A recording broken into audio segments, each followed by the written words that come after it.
Hi, everybody. My name's Christine. I'm the Equality, Diversity and Inclusion Manager, and with me, Iain Rowan, the Academic Registrar. In the first couple of weeks that we had lockdown, I spent quite a bit of time talking to a variety of faculties and services about how they were communicating in their team to see how they could bring everybody together in an inclusive way. And I was very impressed by Academic Registry and all that they were doing. So I invited Iain along to explain and share with you what the department was doing. So I think the first question, Iain, is how has the transition to working from home been for you generally? I think it's been fine for me. I think in some ways it's easy because I've got a little bit of a head start because if I reflect back pre-lockdown, which seems like a long time ago now, um, some weeks I'd spend barely sort of 3 or 4 hours in my office. I'd be either in meetings or I'd be over on another campus or I'd be working somewhere in between the two, waiting for something else to start. So I got quite used to not sitting at a desk, got quite used to sort of operating, kind of taking my laptop wherever I went. And in some ways, working at home just feels like an extension of that. It won't be the same for everybody. For some people, it'll be very different way of working.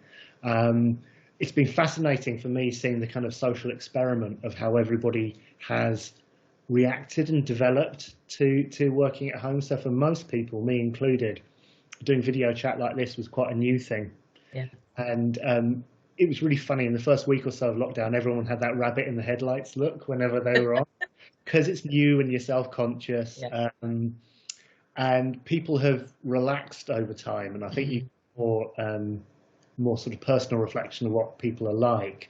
But it's also been fascinating watching how the etiquette's developed. So at first, when we had kind of Teams meetings and you got 10, 15, 20, 25 people, there was that difficulty of people all starting to talk at the same time. Then everybody stops and there's 2 seconds silence. Then everybody talks at the same time.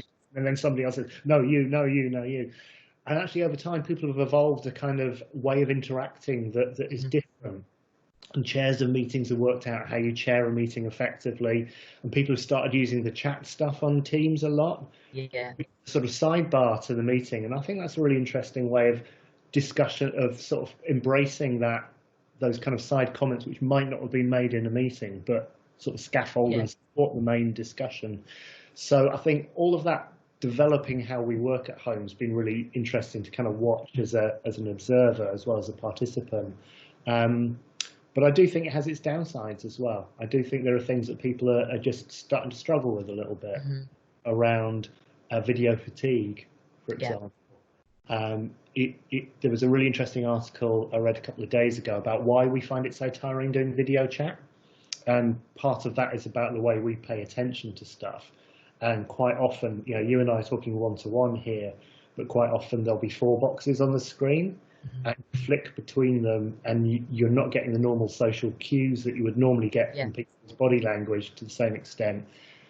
So that tires you out. And also, when you're sitting around a table in a meeting face to face, you don't have a mirror here, and yet on Teams you have the little box at the bottom with you in. And humans being humans, we're drawn to like looking at our own reflection. And so I think people find that kind of constant attentiveness tiring. But it's also made me think a little bit about perhaps we collectively need to evolve some etiquette about when we do video chats and when actually we just pick up the phone and do an audio chat. Because I think because it's a new shiny new toy, everyone's all video all the time. But there is a certain amount of fatigue that comes with that. And sometimes I think people might want to think, well, actually, when do we just do an audio call? Brilliant, thank you. And as I said, when I'd spoken to quite a few faculties and services, Academic Registry was stand out in terms of the multiple ways in which you were trying to include the team in activities and communications. So can you share the sort of things that the department is doing?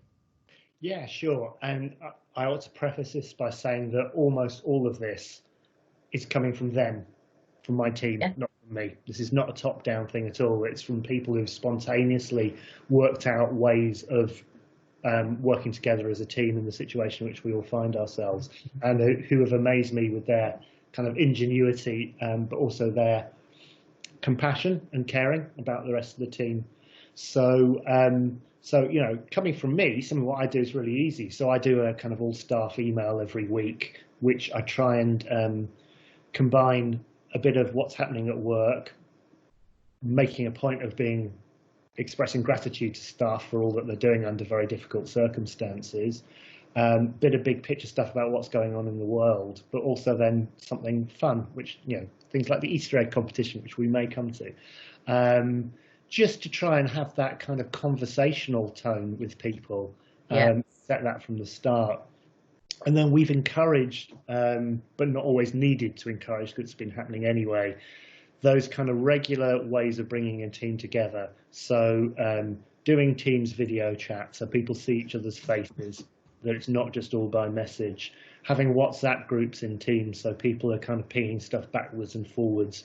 Using the chat in Teams, so people are doing that kind of interaction where you might just ask somebody a question over 3 desks and say, oh, what's happening about this? You might think, oh, I don't want to send an email to ask that. But with the chat function, you can ping something off or on WhatsApp or whatever. And so there's all those things that are supporting the working environment in terms of making sure we're coordinated in what we're still doing as a registry. But I think just as importantly has been the social support for staff. And so those ways of communicating are intended to try and embrace staff in the feeling that they still have that person-to-person interaction.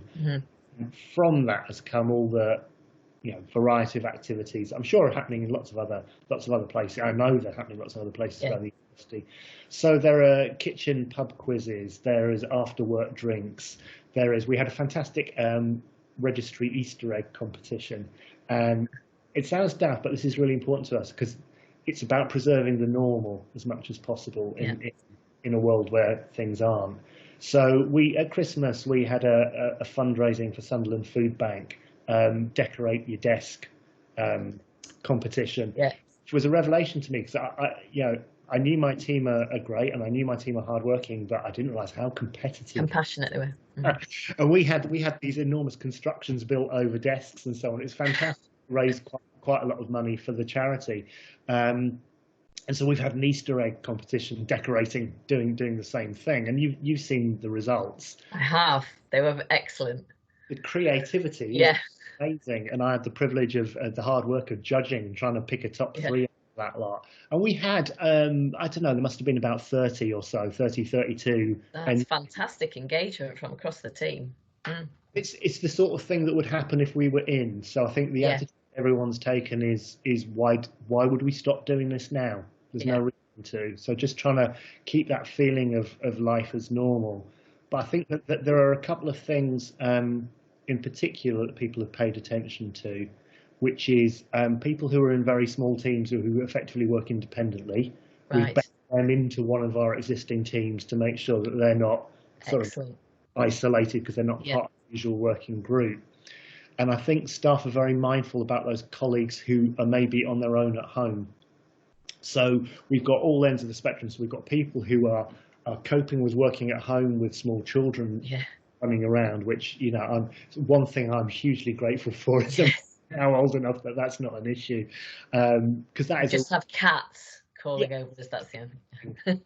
I had to pause a video meeting this morning because he was trying to break through the window next to me because he was in here and I wasn't letting him in, so he let me know it. Actually, digressing, I think that's one of the really nice things about this is you have meetings and people's pets put in an appearance or a child wanders across the background, and it's not distracting to me. It just humanizes everybody and reminds people that people are more than just a role. They are a person with all of this going on. Where was I? People. So we're talking about the fact that you brought in individuals who might have been working on their own into a team and and those staff who we know are at home living alone. Don't have family, to make sure that people are checking in on them, that they feel part of that.